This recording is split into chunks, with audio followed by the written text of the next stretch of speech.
Thanks so much.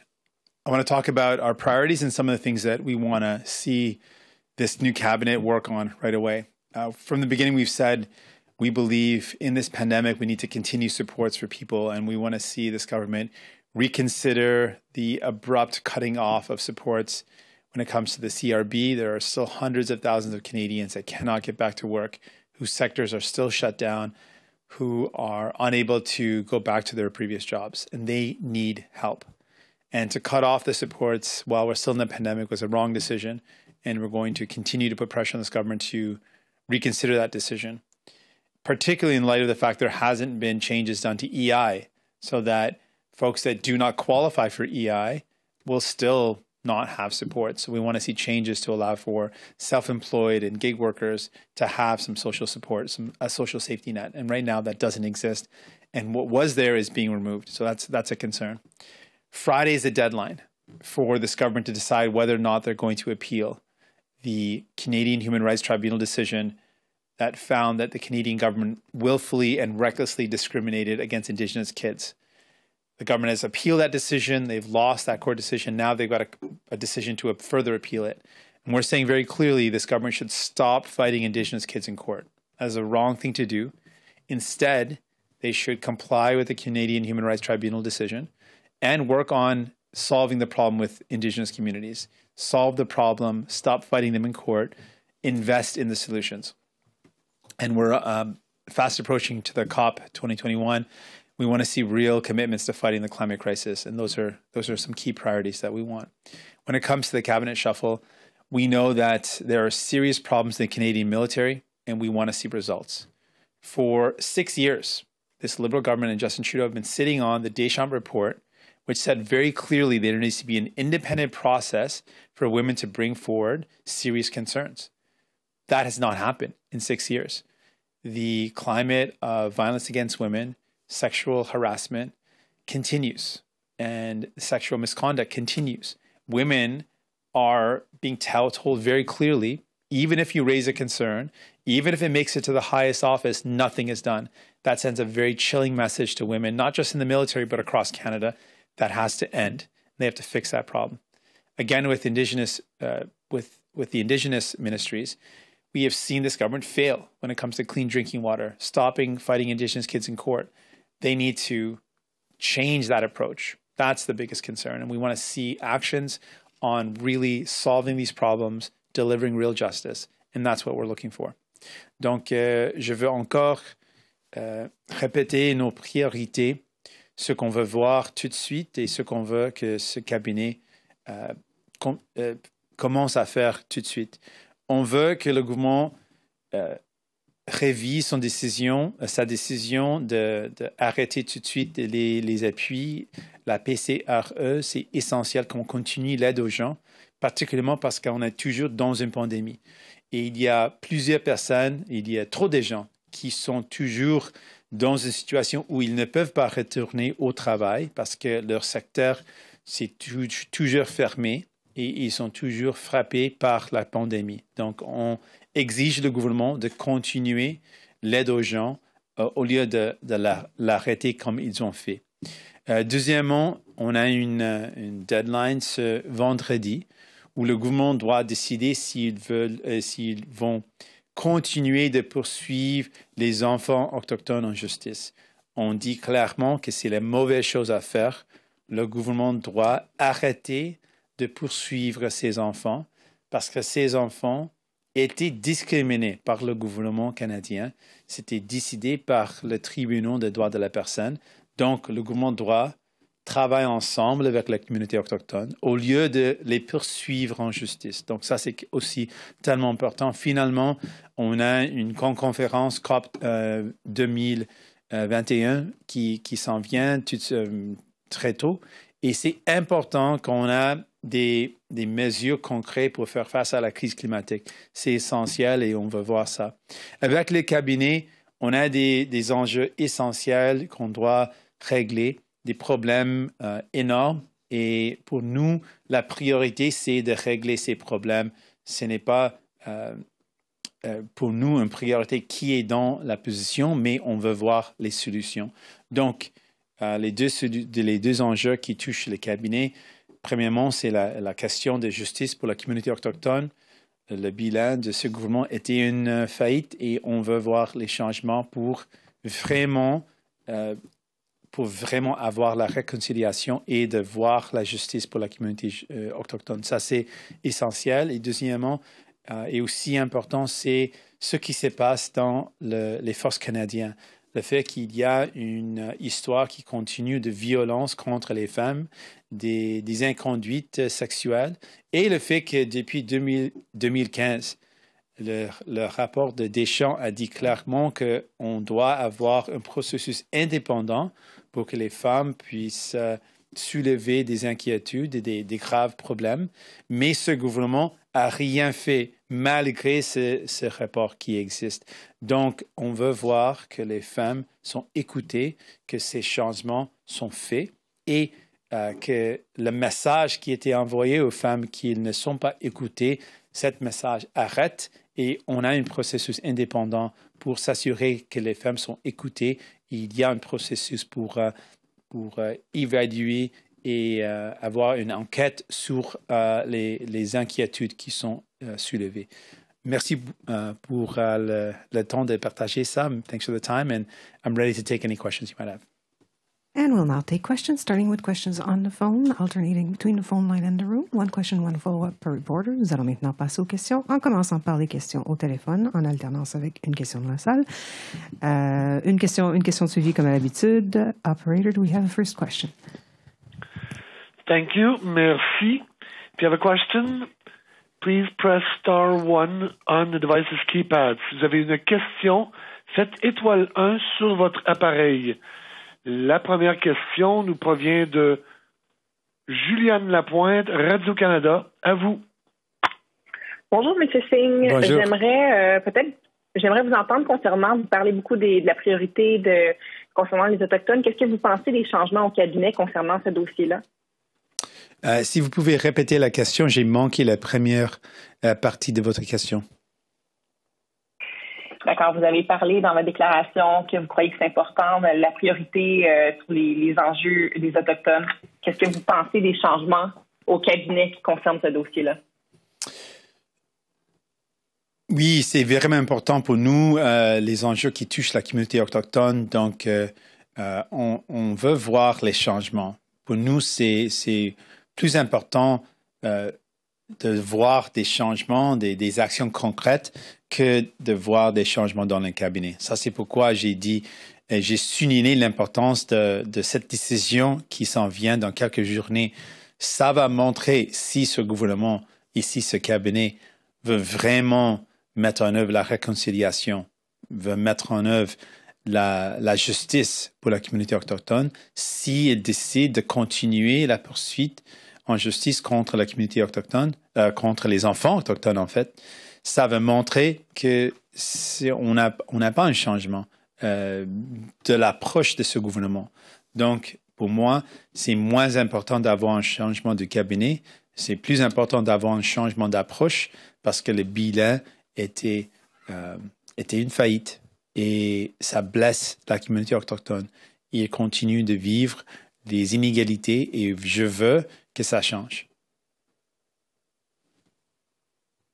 Alors, donc, au-delà des nouvelles personnes, des nouveaux ministres, des nouvelles responsabilités qui sont confiées aussi, il y a le fait que le Parlement va être vraiment juste de retour dans un autre mois. Ce sont des ministres qui vont avoir à apprivoiser de nouveaux dossiers aussi. Quel message ça envoie ça? Est-ce que ça vous inquiète justement le fait qu'on n'est pas encore nécessairement tout à fait prêt à faire rouler la machine encore après les élections? Ça soulève une question. La question, c'est M. Trudeau a dit qu'il avait une urgence de déclencher une élection pour voir les sentiments des Canadiens. C'est quoi leur décision pour l'avenir? Et si c'était une question urgente, pourquoi le gouvernement libéral a attendu depuis longtemps de recommencer le travail au Parlement? Ça vraiment met en question cette urgence. Et comme on a déjà dit à plusieurs reprises qu'on n'aurait dû pas avoir une élection, ce n'était pas nécessaire. Et le fait qu'il y a un grand temps entre l'élection et le commencement du Parlement montre encore comment ce n'était pas important d'avoir une élection. Si le gouvernement peut prendre assez de temps, ça montre encore qu'il n'y avait pas une urgence d'avoir une élection. Mais il y a beaucoup de travail à faire. C'est important qu'on retourne pour s'assurer que les gens ont l'aide nécessaire pour faire face à la pandémie. Les gens sont frustrés et ils ont raison d'être frustrés parce qu'on est toujours dans cette pandémie et on doit aller au-delà de cette pandémie. Et il y a des mesures qu'on peut mettre en place pour réaliser ce but. Donc, je veux qu'on fasse le travail nécessaire et qu'on priorise l'importance d'aider les gens et de faire face à la pandémie et aussi l'urgence des mesures concrètes pour faire face à la crise climatique. Et ce sont les priorités pour nous et on va continuer de faire tout ce qu'on peut pour aider les gens. Et nous allons prendre une question de la salle. Lina? Oui, bonjour, Lina Dib de la presse canadienne. Je veux qu'on parle de santé, la création d'un nouveau ministère de la santé mentale. Je voudrais savoir c'est quoi vos attentes face à cette nouvelle ministre, ce nouveau ministère. Et sur les normes pour les CHSLD, puis les autres choses qui ont été mises de l'avant avec lesquelles vous étiez d'accord et pour lesquelles on sait que Québec a des allergies assez fortes. Vous croyez qu'un ministre québécois, M. Duclos, peut faire quoi au ministère fédéral de la Santé pour justement avancer les choses qui vous tiennent à cœur? Je pense que plus que jamais, c'est important de prendre des actions spécifiquement pour faire face à la santé mentale parce que c'était toujours un problème, mais ce qu'on a vu à cause de la pandémie, à cause du fait que les gens étaient isolés depuis longtemps, à cause des manques des opportunités d'engager avec la population, avec les gens, ça a eu un impact sur la santé mentale. Donc, c'était toujours un enjeu important, mais je pense plus que jamais, c'est important maintenant. Donc, l'importance de mettre un emphase sur la santé mentale, je suis tellement d'accord. Mais encore, on a besoin des actions. Et un autre élément de santé mentale, c'est la dépendance et la crise opioïde. C'est une crise qui existe depuis longtemps et c'est une crise qui s'empire. Et on sait que l'approche qu'on a déjà vue depuis longtemps ne fonctionne pas. Donc, on doit changer l'approche. Et on a plusieurs suggestions de comment on peut changer l'approche au lieu d'avoir une approche qui priorise une réponse de justice criminelle. On a besoin d'une réponse qui favorise une approche de santé, d'aide aux gens, de réhabilitation et de prendre une nouvelle approche pour aider les gens qui font face à la dépendance au lieu de les mettre dans un système de justice criminelle, de les aider. Donc, ce sont des éléments importants pour nous et je pense que c'est important qu'on mette un emphase sur ça pour l'avenir, particulièrement à cause de l'impact de la pandémie. Vous avez oublié ma deuxième partie. Monsieur Duclos, ministre fédéral de la Santé, c'est un Québécois. Vous voulez des normes pour les CHSLD, etc. Vous vous attendez à ce qu'il fasse quoi, étant donné qu'on connaît la résistance à Québec? Donc, pour les normes et pour l'approche en général pour les centres de soins de longue durée, notre approche, ce n'est pas une approche qui sait mieux ce dossier. C'est une approche d'aider les gens. Et on sait qu'il y a des normes qui existent. C'est quoi les meilleures pratiques? C'est quoi les pratiques qui fonctionnent et c'est quoi les pratiques qui ne fonctionnent pas? Le fait qu'on peut rassembler ces pratiques, de présenter le résultat d'une pandémie et les événements haineux, les événements horribles qui s'est passé dans les centres de soins de longue durée, ça nous donne une occasion de dire on veut que ça ne jamais se reproduise. Donc, qu'est-ce qu'on peut faire pour arrêter ça dans l'avenir? Ce sont les meilleures pratiques qui fonctionnent et ce sont les pratiques qui ne fonctionnent pas. Un autre élément de ce que je veux voir, c'est le fait qu'on doit arrêter d'avoir des profits dans les centres de soins de longue durée. On a vu que les forces canadiennes étaient dans les centres de soins de longue durée. Et ce qu'ils ont vu ont traumatisé les soldats qui étaient dans les guerres. Ce qu'ils ont vu dans les centres de soins de longue durée les ont traumatisés. Donc, on doit s'assurer que nos aînés et les personnes vulnérables ne sont jamais dans une situation comme ça. Donc, qu'est-ce qu'on peut faire? On doit éliminer les profits dans les centres de soins de longue durée. Ça veut dire si on met l'argent public pour soigner nos aînés, aucun de cet argent doit aller dans les pochets des actionnaires ou des PDG. Tout cet argent doit aller aux les soins des gens. Ça, c'est pour nous tellement important. And we'll check on the phone to see if we have one more question. Operator? Thank you. Merci. The next question is from Dina Kukulo from the Y Report. Please go ahead. Your line is open. Hi. I was wondering what you thought about the appointment of Pablo Rodriguez to the Ministry of Heritage, and if you had confidence that him and the ministry can meet their Liberal 100-day timeline around the new Broadcasting Act and online harms bill.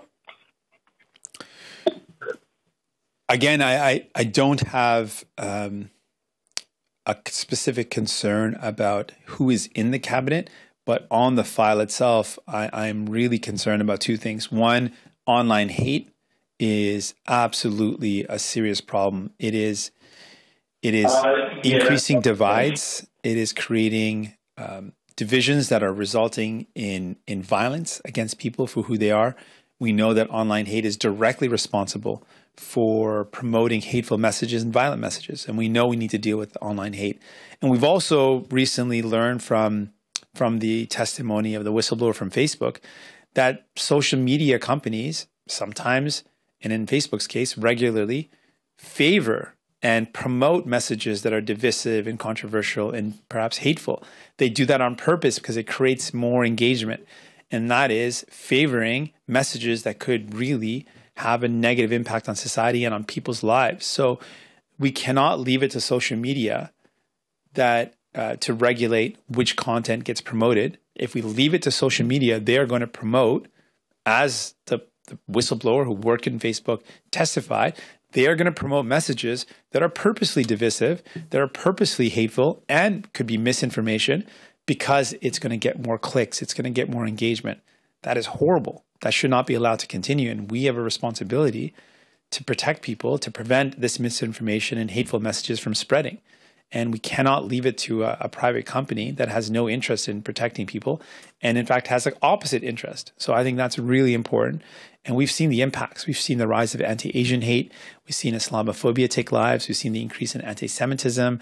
We've seen the increase in violence against Indigenous people, people of color, racialized people. So it is serious, and we need to make sure that this online hate is tackled. We've also seen online hate target women and violence against women. So this is very important. We've got to deal with it. So that's a priority.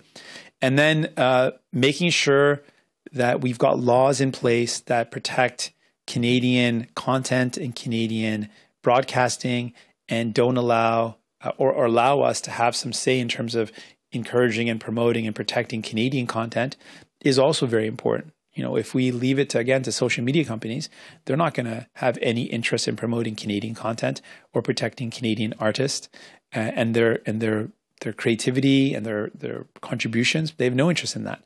We should have an interest in supporting and promoting Canadian content and Canadian creators, and make sure that there are laws in place that don't give advantages to international companies, foreign companies, and disadvantage local Canadian broadcasters. That doesn't make any sense. So those are things that we want to see certainly addressed. And whoever's the minister, whether it's Mr. Rodriguez or anyone else, we want to see an approach that really fixes these problems.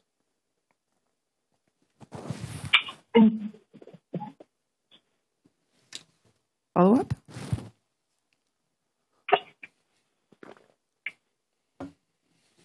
We'll come back to Mr. Kulo, we cannot hear you. Do you have a follow-up?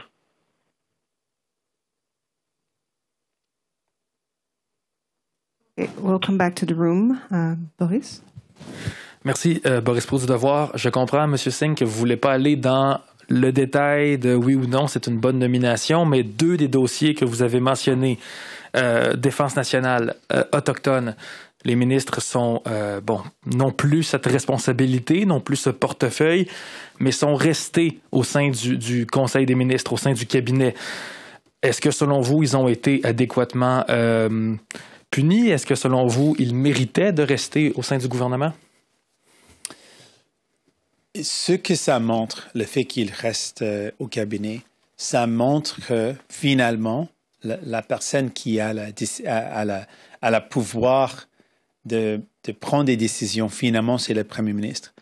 Donc, la décision de garder ces gens dans le cabinet, malgré leur faillite dans les dossiers importants, montre que le premier ministre, Justin Trudeau, est d'accord avec leur approche. Ça veut dire qu'elle était d'accord avec l'approche d'ignorer les inconduites sexuelles dans les forces canadiennes. Ça veut dire qu'il est d'accord avec l'approche de continuer d'ignorer l'injustice qui frappe la communauté autochtone. Et ça veut dire qu'il est d'accord avec l'approche qui était une faillite. Donc, pour moi, c'est plus important ce que ça dit, pas des ministres, mais c'est ce quoi se dit selon l'impact de cette décision sur les personnes qui étaient dans la position de pouvoir tout le temps, c'est M. Trudeau. Donc, ça veut dire qu'il est d'accord avec cette approche. Et ça, c'est un problème. Est-ce qu'il y a quoi que ce soit qui pourrait se passer qui ferait en sorte que le NPD n'appuie pas, par exemple, le discours du trône ou ne vote pas avec le gouvernement lors de la rentrée en chambre? J'ai dit, et c'est important, je pense, de le répéter, j'ai dit que le gouvernement libéral ne peut pas prendre pour acquis notre appui. Oui, on veut travailler ensemble. Oui, on a des débuts. On a présenté des éléments dans la campagne électorale où on peut travailler ensemble. On est pour les accords pour la garderie et on est pour les choses qui vont aider les gens. Donc, si le gouvernement libéral veut travailler ensemble pour réaliser les avantages pour les gens, les bénéfices pour les gens, d'améliorer leur vie, on est là. On veut faire ça. Ça, c'est notre... on favorise cette approche. Mais le gouvernement libéral ne peut pas prendre pour acquis notre appui dans n'importe vote, dans n'importe projet de loi. S'il veut notre appui, il doit montrer qu'il veut travailler ensemble et il doit montrer encore que des projets de loi spécifiques, comme on a dit qu'on veut voir une congé des maladies au niveau fédéral et on veut voir un commencement de travail avec les provinces pour réaliser quelque chose comme ça. Ça, c'est un exemple de quelque chose qu'on peut travailler ensemble, sur laquelle on peut travailler ensemble. Aussi avec l'investissement dans le service de garde, aussi quelque chose qu'on peut travailler ensemble. Mais le gouvernement libéral doit montrer ça. Opérateur, avons-nous une question au téléphone? Sorry, Oui, merci. I think Thank I looked you. right at you. I thought it was going to go to you. My bad. La prochaine question est d'Olivier Ferron-Boissé, TVA, à vous. Oui, bonjour, Monsieur Singh. Oui. J'aimerais vous entendre là-dessus. Une femme à la défense nationale, qu'est-ce que ça vous dit, vous, dans le règlement ou dans le gouvernement qui souhaite s'attaquer à ce dossier-là des allégations d'harcèlement sexuel dans l'armée? Je dois dire que c'est important de voir une femme dans cette position. C'est remarquable. Donc, je pense que la dernière fois, c'était dans les années 90. Donc, ça, c'est quelque chose d'important et positif. Mais comme j'ai dit, à la fin, la décision reste avec le Premier ministre. Et le Premier ministre n'a pas changé. Et c'est le même Premier ministre qui a laissé, pour les dernières 6 ans, une situation horrible dans les forces canadiennes où les femmes ne sont pas écoutées. Il a laissé cette situation et c'est le même Premier ministre, il n'a pas changé, qui sait clairement qu'il y avait une recommandation du rapport Deschamps qui dit on a besoin d'un processus indépendant et il n'a rien fait depuis les 6 ans qu'il était au pouvoir.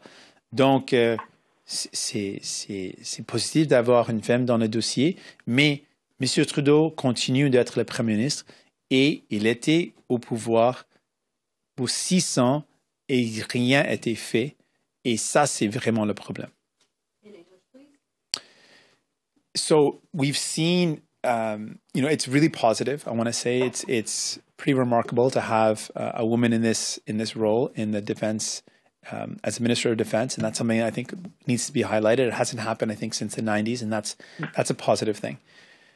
But at the end of the day, it's Mr. Trudeau who has the final decision making. This is the Prime Minister, and the Prime Minister hasn't changed.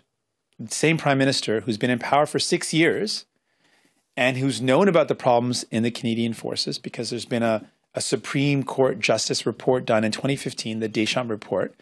And it's the same Prime Minister who knew very specifically that report stated we have to have an independent process for women to bring forward serious concerns. And for 6 years, he's done nothing. And it's not like the problems have gone away. They've gotten worse. We've gotten more and more examples. And the message that's being sent to women, if you raise a concern in the military, nothing gets done, even if it makes it to the highest office of the land. That message still remains. The Prime Minister is still the same. And they've had 6 years to bring in an independent process. And so that hasn't changed. And that, to me, is a big problem. Un suivi, Olivier? Oui. Vous vous attendez à quoi d'un ancien militant écologiste comme ministre de l'Environnement d'un pays producteur de pétrole? J'attends des actions concrètes, des actions audacieuses pour faire face à une crise assez importante comme la crise climatique. Donc, on va voir des actions. Et ce n'est pas une excuse de dire qu'on a un pays qui a besoin ou qui utilise les ressources. Oui, c'est une réalité. Mais avec M. Trudeau comme Premier ministre, et pour les derniers 6 ans, on a la pire bilan du G7 si on parle des émissions de gaz à effet de serre. Donc, ce n'est pas acceptable d'avoir la pire bilan. En plus, M. Trudeau a fait l'opposé de ce qu'il a promis de faire. Il a dit qu'il va arrêter ou éliminer les subventions aux pétrolières. Et au lieu de les éliminer, il les a augmentées. Donc, ce n'est pas acceptable. Donc, ce que j'attends, c'est des actions concrètes. Les enfants demandent des actions concrètes pour faire face à cette crise. Et on a été frappés tellement fort par cette crise au Canada. Et dans l'été passé, on a vu des feux de forêt causés par la crise climatique qui étaient un des plus intenses, avec une communauté entièrement détruite par les feux de forêt, la communauté de Lytton en Colombie-Britannique. Mais on a vu des feux de forêt à travers le pays. Donc, c'est essentiel qu'on voit des actions concrètes, des mesures audacieuses pour faire tout ce qu'on peut pour 2 choses. Faire face à la crise climatique et toujours reconnaître l'importance de garder les emplois, d'investir pour créer des bons emplois pour les gens. Pour nous, les néo-démocrates, on veut faire face à la crise climatique et on veut aussi créer des bons emplois et de protéger les travailleurs et travailleuses. Et on croit profondément qu'on peut faire les deux et on doit faire les deux. And we're back to the room. Jordan? Hi, Jordan, CTV News. My first question is, Stephen Guilbeault has been named Minister of Environment and Climate Change. What is your reaction to that? He has history of activism in this field. Do you think that signals that this government will take a more aggressive stance on climate goals? Well, I hope they do, because we have seen in this past summer some of the most intense forest fires that hit all across Canada. We have seen the impacts of the climate crisis up close and personal. We're feeling them here in Canada. Kids are worried about the future. They're demanding action. And up to date, Mr. Trudeau's government, Justin Trudeau's had the worst track record of any country in the G7. He has done the opposite of what he's promised to do, promised to eliminate fossil fuel subsidies and instead increase them. So he's also the only prime minister, the only leader of a G7 nation who has increased emissions since taking power in 2015 instead of decreasing emissions. So we need to see better than that.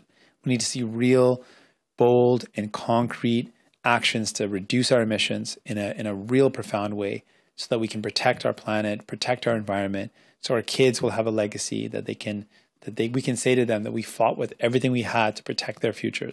So we've got to see real concrete steps. Anita Anand takes over as defense minister. What is the first thing you want to see from the new minister on this file? We need to see an immediate change to the culture in the Canadian Armed Forces. And the specific recommendation from 2015, that's 6 years ago, this government has ignored for 6 years, was to have an independent process for people to bring forward complaints or serious allegations or serious concerns. And to date, nothing has been done.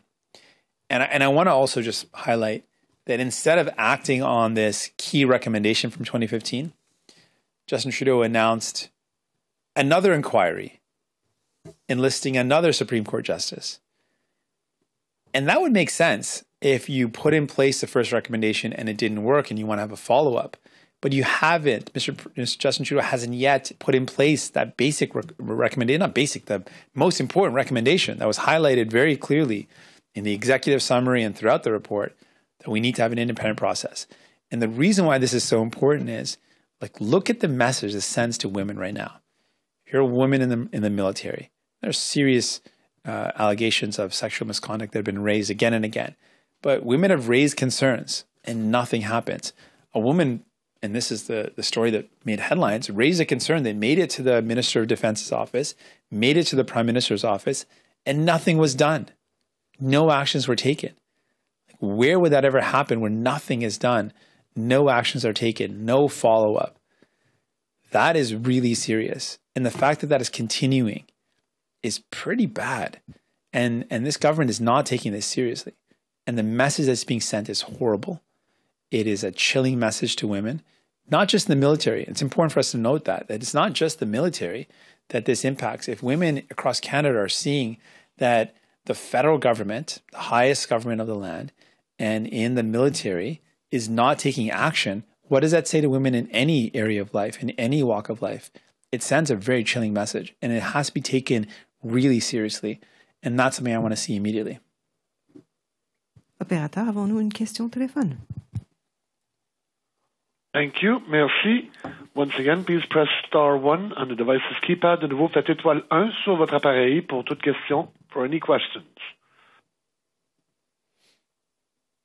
Nous n'avons plus de questions au téléphone. No more questions on the phone. Back to the floor. De retour à la salle. We'll take a question in the room. Fraser. Fraser for APTN News. So the NDP has been calling for the removal of Carolyn Bennett from Indigenous Crown Relations. So that's happened. And Mark Miller is there. And now there's a new Minister of Indigenous Services who is Patty Haydu. So do you view these as positive changes? Well, two things. One is, if Justin Trudeau had a problem with the approach taken by the previous ministers, then they probably wouldn't be in cabinet, but they're still in cabinet. So that means he was okay with their approach. That's a problem. And really the big question when it comes to justice for Indigenous people isn't as much who's in the cabinet position. If someone's done a bad job, they shouldn't be there anymore. But really, this Prime Minister has a decision to make this Friday. Is he going to continue to take Indigenous kids to court or not? That is really the decision. That's the key decision. It doesn't matter who's in the cabinet position. If they continue the appeal, they continue to fight these kids in court, it didn't matter who was in the minister position, because these kids are going to be continued to be denied justice. And it's a blow to reconciliation, because we've got a country that is still reeling from those discoveries early in the summer of unmarked graves of Indigenous kids in residential schools. And people across this country are saying, we've got to do something about it.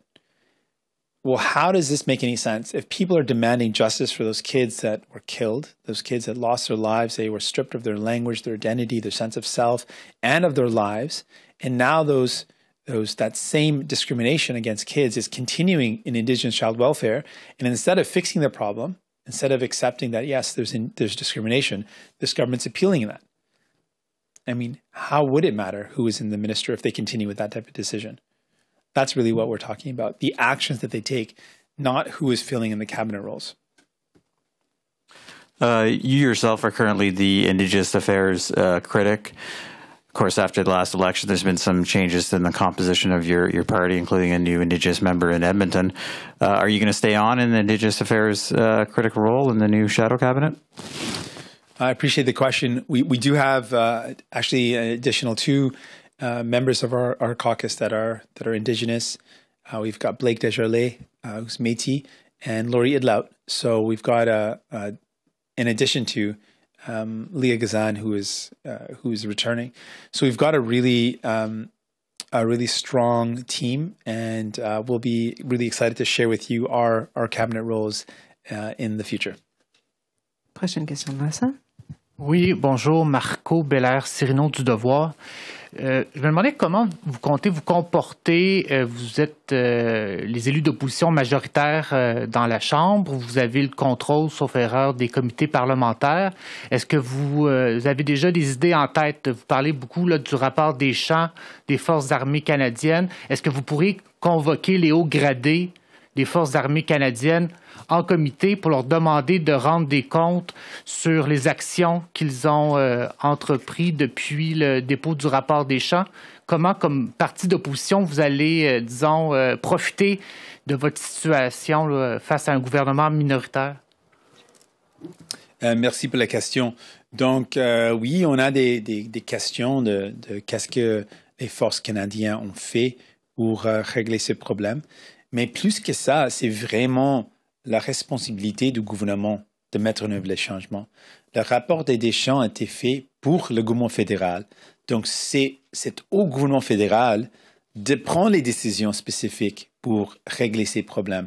Donc, je ne veux pas éviter la réalité. La réalité, ce n'est pas, c'est la responsabilité du Premier ministre finalement. C'est sa responsabilité de mettre en œuvre les changements nécessaires pour protéger l'importance d'avoir un processus indépendant dans les forces canadiennes et pour les allégations d'inconduite sexuelle. C'est la responsabilité du Premier ministre. Donc, ça, c'est pourquoi aujourd'hui, j'ai encore exigé le gouvernement libéral, M. Trudeau, Justin Trudeau, et tout le cabinet, de faire ces changements, de mettre en œuvre ces changements, parce que ça va changer les choses, ça va régler les choses. Donc oui, on va utiliser notre position dans les comités pour poser des questions, pour soulever les inquiétudes. Mais finalement, ce qu'on va voir, c'est des actions prises par le gouvernement pour changer le système. Et un élément concret et spécifique, c'est un processus indépendant pour soulever les allégations. Et c'était demandé depuis 2015. Et ce gouvernement libéral n'a rien fait pour mettre en œuvre cette recommandation primordiale dans le rapport des gens. Très bien. Donc, vous savez que les travaux de la COP26 vont s'amorcer la semaine prochaine à Glasgow, en Écosse. Quelles actions concrètes doivent être annoncées ou entreprises d'ici cette rencontre-là? Est-ce que le gouvernement canadien doit rehausser encore ses cibles de réduction de gaz à effet de serre? Est-ce qu'il doit poser une autre action d'ici la semaine prochaine? Trois choses. Hausser les cibles, ça veut dire être plus audacieux pour réduire les émissions de gaz à effet de serre. Deuxièmement, un plan concret et clair pour éliminer les subventions aux pétrolières.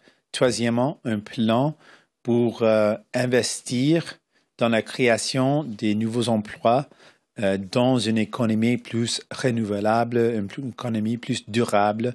Donc, c'est quoi notre plan pour s'assurer que les travailleurs et travailleuses ont un travail, un bon travail avec un bon salaire? C'est quoi le plan pour réaliser ça? Ce sont les trois choses que je veux voir concrètement.